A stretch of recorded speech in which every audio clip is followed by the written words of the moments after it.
Hey friends, how to install miniconda on Windows? I will show you simple method. First of all, open your Chrome browser. Simple type here miniconda download. Here you can see, and simple click on this option miniconda.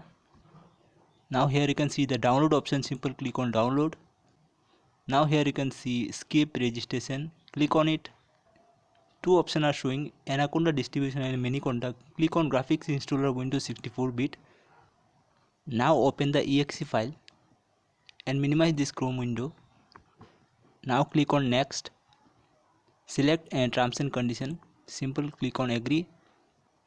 So I am installing this software for myself. Simple select the first option. If you using multiple user on your system, simple select the second option and then click on next. Now click on again next.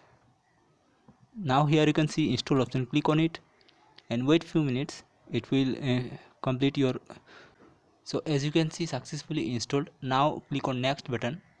Now click on finish. Now you can easily open from here start menu. Here you can see the Anaconda prompt. So I hope this video was helpful for you. Please do subscribe and like this video. So yeah guys.